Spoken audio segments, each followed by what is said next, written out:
Um piloto apaixonado por velocidade. Eu corria, eu me sentia liberto, voando. Era simples assim. Fazia as curvas rápido mesmo, feliz. Era alegria, simplesmente. Mas a história de adrenalina e paixão por moto velocidade ganharia um novo capítulo. Fui testar a moto na rua, e eu acabei andando 20 metros na frente de casa e acabei caindo, né? Na hora que eu fiz a curva, ela saiu muito forte. Ela jogou a traseira e o guidão da frente travou e eu acabei caindo. Então foi por causa dos pneus frios e porque ela estava muito forte, eu acabei caindo, né? Nesse dia, o erro foi querer sair com a moto sem capacete. Quando é passado assim pra gente, que é trauma, tá desacordado no local, o meu tempo de chegada foi 4 minutos, da base até o local do acidente. E quando eu cheguei lá, eu cheguei junto com o resgate. Então eles estavam fazendo aqueles primeiros socorros, fazendo toda a parte do procedimento deles. E foi muito forte tudo, né? Então a gente ficou assim numa situação extremamente assim, de desespero. Bom, é a pior cena que a gente costuma ver. Nenhum socorrista gosta de chegar e ver no local um paciente em decúbito ventral, né? E era a situação em que ele se encontrava. Rafael estava em decúbito ventral e tinha sangramento no ouvido, otorragia, né? Que a gente costuma dizer. Sangramento em via aérea também. E respondia a pouquíssimos estímulos, apenas a estímulo doloroso. E o jeito que ele caiu da moto, o tombo, foi uma coisa assim que foi para a morte mesmo. Foi para a morte, como as pessoas ali achavam que ele já estava... Ele estava sem vida, na verdade. Ele estava. Porque ele não respirava mais, não respondia mais nada. Eu desacreditei que a gente ia conseguir fazer alguma coisa.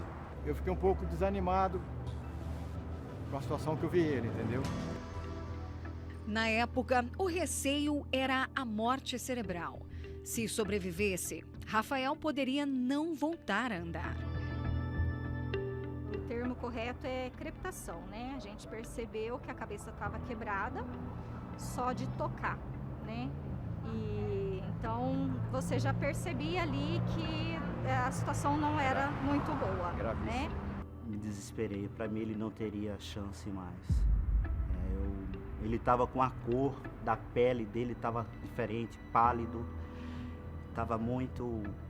parecia que ele não estava mais com a gente. Você imagina, você olha primeiro um paciente jovem, né, com a vida toda pela frente, e você de repente imagina o que ele deixaria de viver, né?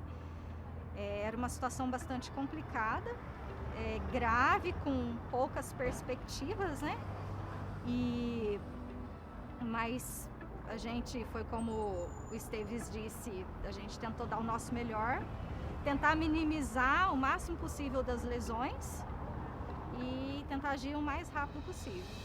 Nossa equipe mostrou as imagens da câmera de segurança que registraram o momento do acidente. Foi a primeira vez que os socorristas viram como tudo aconteceu com Rafael antes deles chegarem. A primeira coisa que ele bateu foi a cabeça no chão. A gente ficou na dúvida se ele teria batido a cabeça na guia, porque ele ficou muito próximo da guia. Ele estava perto da guia lá embaixo, mas ele caiu aqui em cima.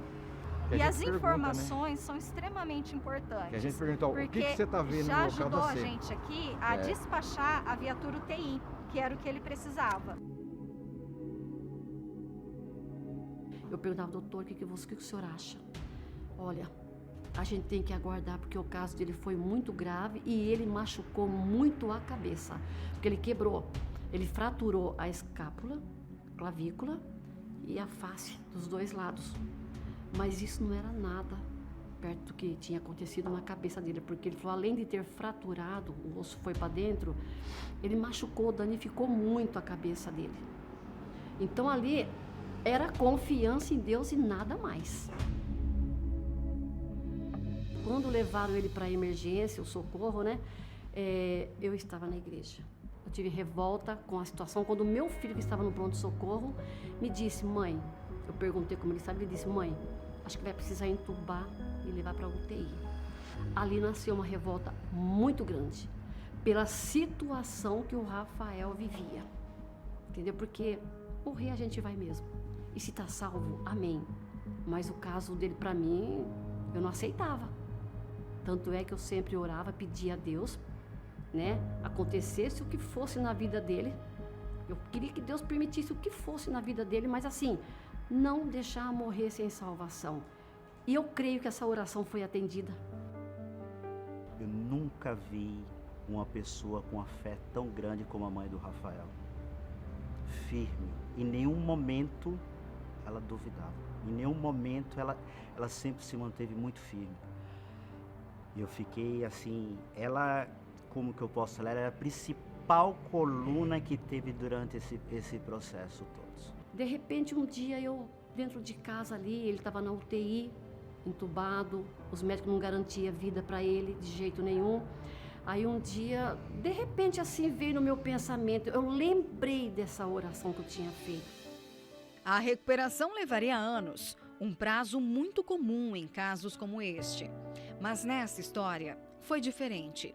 Bastaram apenas 6 meses. Eu lembro que eu no hospital, eu já estava andando. Eu fiquei 7 dias no hospital se recuperando e eu já logo já comecei a andar. Eu não levantava esse braço e eu comecei a levantar o braço, mexer o braço normal. Eu saí do hospital uma pessoa normal. Aí ele operou na sexta. Quando foi no sábado, ele me ligou. Ele me ligou, uma chamada de vídeo. Quando eu vi ele ligou: oi, Guga, tudo bom? Olha, tô mexendo tudo agora. Fez assim, nossa, aquilo foi demais pra mim. Foi demais, foi assim, uma emoção muito forte de ter percebido que ele estava voltando. Isso foi muito bom mesmo. Um milagre completamente, porque foi algo assim que não tem explicação. Um milagre que transformaria a vida do Rafael e de toda a família. Um resultado da perseverança incansável da mãe que jamais desistiria do filho. Eu fazia assim o tratamento da água que eu levava na UTI, o lenço da terça-feira da cura. Isso daí para mim é uma coisa de grande importância. E a gente tem um propósito na igreja do Salmo 91, de escrever o nome da família. Eu já fazia, vinha fazendo continuamente, né? Aí no dia que eu estava no pronto-socorro lá, eu estava assim chorando, sim, porque não era fácil, né? Não era fácil, a situação era grave. O que aconteceu? Aí as pessoas ligando para dar palavras de força, né? Ligando, obreiros, pessoas, tudo conhecidos, ligando. Aí uma obreira me ligou e me disse: Dona Elenir, a senhora não se esqueça que o Rafael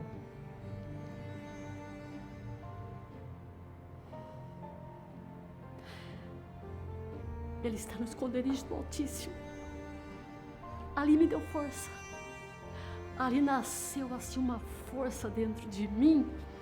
Sabe, foi bom. Foi muito bom aquilo. Eu lembrei, falei, verdade, o Rafael está no esconderijo do Altíssimo. Isso para mim foi de grande importância. A alegria que minha mãe trouxe foi muito grande, porque ela reconstruiu tudo, fazendo propósitos na igreja. E me levando, não sabendo andar para a igreja. Como a gente não parou de ir para a igreja, falei, vamos levar o Rafael. Era o retorno do Rafael. O Rafael estava uma criança ali aprendendo tudo, então ele vai aprender a fé. Novamente, e tudo diferente. Começamos a levar ele, foi com muita dificuldade. Foi com dificuldade que a gente levava ele. Foi a parte mais difícil para ela, mas eu tenho certeza de uma coisa. Deus usou ela e meu pai demais para poder me fazer uma nova pessoa. E o médico olhou para o Rafael assim, do lado assim, ficou impressionado. Ele olhou assim, ele admirou, mas ele admirou mesmo. Ele disse, graças a Deus por ver o Rafael desse jeito.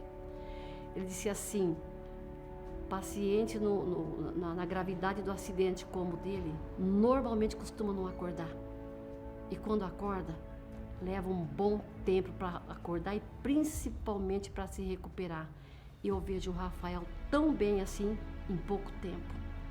Ele disse, graças a Deus por isso. Eu olhei para o Rafael, sorri. O Rafael passou a andar, passou a reconhecer a gente. O Rafael passou a comer sozinho. Enfim, ele mudou. Acabou. É muito importante. É muito importante porque quando uma pessoa busca por alguém que está doente, que está mal, ela salva aquela pessoa. Ela dá de um jeito ou outro, ela acaba levando a Deus à pessoa. E depois dessa transformação que houve, né, na vida dele, ele, digamos assim, ele se tornou uma pessoa que valoriza muito mais o pouco e os simples momentos.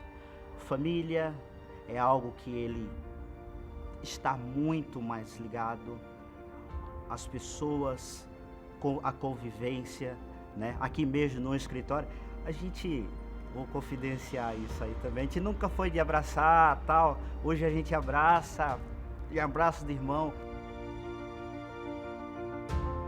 Hoje minha rotina é viajo, eu tenho meus 2 filhos, eu tenho meu pequeno de 8 meses, é minha alegria, os 2 é minha alegria, minha felicidade. E eles fazem muito... eu não tenho como explicar o que eu sinto por eles. Então eu imagino o que Deus sente por nós. Geralmente você chega e se depara com aquela situação, você já sabe mais ou menos qual vai ser o desfecho. E que ele não vai ser legal para o paciente e muito menos para a família, né? Mas Deus tem dessas surpresas, né? Eu costumo dizer que ali a explicação que eu tenho é essa, né? Realmente não era o dia dele, eu acho que ele, como tantas outras vítimas por aí, ele tem um propósito muito especial na vida dele, né?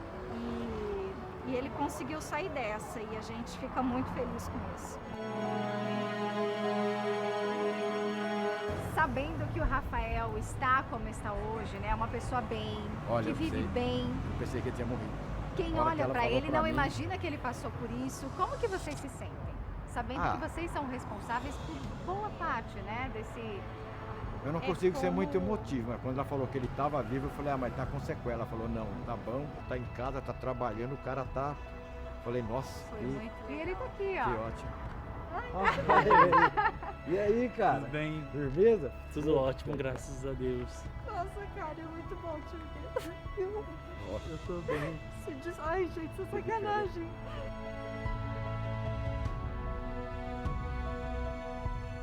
Eu chego a arrepiar, porque faz eu lembrar do passado e de como foi tudo, como eu fui socorrido, porque eu não lembro de nada dessa época ainda, né? Então, vendo eles hoje, é a mesma coisa de nascer de novo, né? Nasceu, cara. É, Você nasceu de novo. Deus fez isso, Deus Você fez tem isso. 2 datas para comemorar na sua A vida. gente nasceu com você também, Exatamente. viu? Porque pra gente, nossa, o melhor pagamento é esse aqui. O melhor pagamento É o melhor. isso aí.